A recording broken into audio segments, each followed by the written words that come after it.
Hello gamers and welcome to another episode of Xbot and Pony, or should I just say Xbot. There's no Phil this week, as you can probably see. I'm all by my lonesome.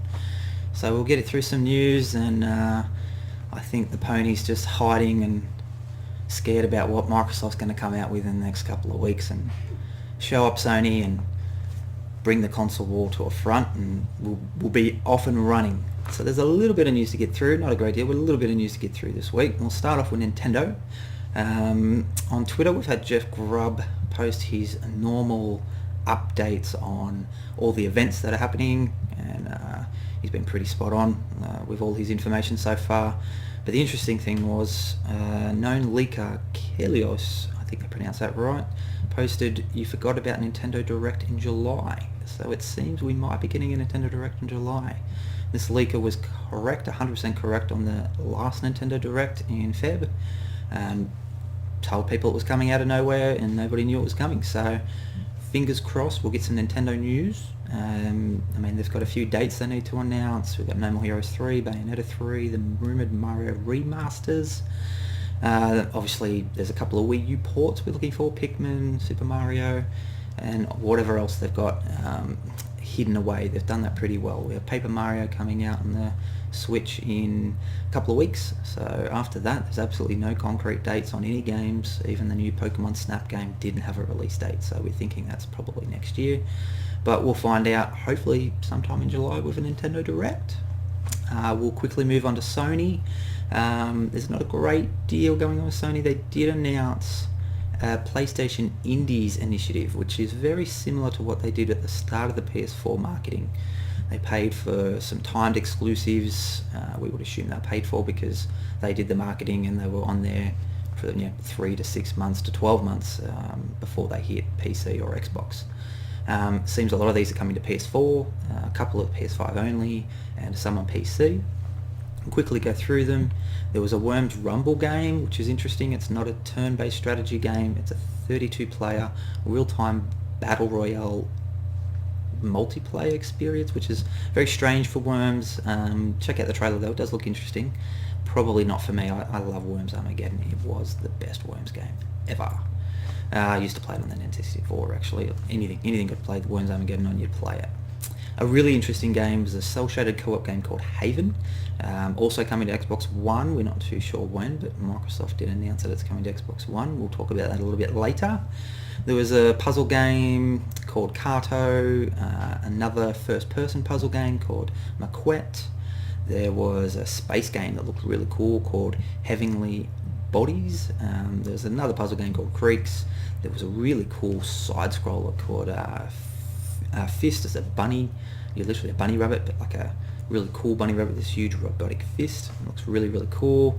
And a couple other little platformer games in there as well. So check those out. There's a blog post. There's every website's got all these videos on YouTube that coming out very soon. So so the highlights for me were Haven and Fist Forged in Shadow. Look really, really cool.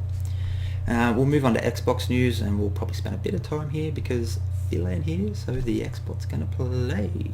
Now we have, which is rumours, but it looks to be pretty much concrete, the Xbox first party and third party reveal of video games including Halo is set to be on the 23rd of July in America, 24th of July here, time differences, etc. So that's very, very, very interesting. It's a bit later in the month than we'd probably like, but it looks like they're getting prepared. It's going to be a live event and they're going to really come hard. They have to come hard. So Fable looks to be confirmed from a bit of a Twitter leak. They tried to do some damage control, we'll say that. Aaron Greenberg tried to say they were just protecting their IPs and getting some handles. But he also confirmed a Perfect Dark one to be a Microsoft account, which turned out it wasn't. It was a fan account, but a Microsoft employee named Ken Lobb, which if any Nintendo fans would know, Ken Lobb was actually named after the Clob gun in GoldenEye 007, which is one of the worst guns in any game ever made, but it's named after him. He now works at Microsoft, and he followed this Perfect Dark account, which then came out to reveal it was a fan account. So very interesting that they would kind of confirm it was theirs and then it wasn't theirs, and then Ken Lobb follows it. So something's happening with Perfect Dark. They re-registered the trademark for Joanna Dark and Perfect Dark back in 2018. We've got Fable. with intent to use for trademarks as well. So it looks to me that Fable's definitely going to be announced, and we know, confirmed now from CVG, that the Initiatives game will be shown at this July event. So hopefully it's Perfect Dark, might not be. Coalition could be working on Perfect Dark, and the Initiative could be working on a brand new IP. So never know. Gears could be getting a bit of a rest, and Coalition's in there doing it, or they could be working on it together. But it's going to be a massive event. Halo, most likely Fable, Initiative's new game, Obsidian's new game will be there, Ninja Theory's game will be there, either Hellblade or Project Mara or both, who knows. Probably one, maybe Project Mara, because we've already seen a teaser for Hellblade 2. And then third-party games are going to be there as well. We assume there won't be anything announced for pricing and dates and stuff. They'll probably leave that till August. And in August they're going to be doing the Lockhart, which is very interesting. That Xbox digital slimmer console seems to have slightly less GPU power, but it's the same CPU. So the rumor is half the price of the Series X, and that's really going to put some pressure on Sony's digital console to bring its price down as well, to try and make sure they're on the same wavelength there. But it seems the digital PS5 will probably be a bit more powerful and be able to do the 4K, and the Series X will do 4K, and the Series S will only do 1080p. But for entry-level gamers that don't own a 4K TV or aren't interested in 4K, this is going to be a really, really good way to get into it and possibly pick up some Game Pass or xCloud later on in the future to save some money. Now, a really, really, really interesting thing, which I'm surprised people aren't talking this up a bit more, especially in the media. Xbox has announced that a demo event is coming from the 22nd to the 28th of July, Australian time, for 75 to 100 games to be shown on our Xbox consoles for us to play. So they are bringing E3/PAX to our living room for the first time ever. And no one's really talking about this. I guess the media may be jealous or something, because this is amazing. This is what they've been getting to do for years. They play hundreds of games over the course of a week or so. They come back and they tell us all about them. Now, we are going to get a chance to do that. We are going to get to play 75 plus games on our Xbox console.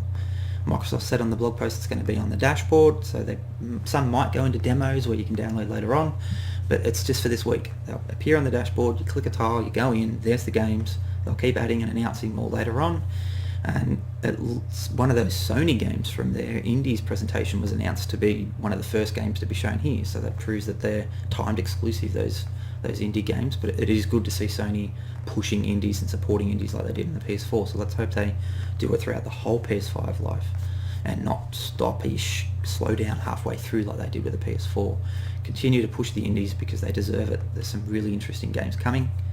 But yeah, up to 100 games from the 22nd to the 28th of July, plus the big first party reveal, which means, are they going to be pushing not indies? Are they going to be showing us big publisher games and even Halo demo? A Halo demo for us to play that week would be amazing. That would really, really push the level for interacting with your supporter base and your fan base and trying to get everybody on board. The Halo buzz is huge. There's a little thing on Twitter. It's got like 3 million views. People are interested in Halo still. They want it to survive. Even though there was a lot of backlash on Halo's 5 single player, the multiplayer was good. So, I mean, a lot of news, especially for Xbox. Big month. Let's wait and see what happens. Give us your thoughts below. What do you think is going to happen in the July event? Do you think Perfect Dark's coming from the Initiative? Do you think we're going to see Fable?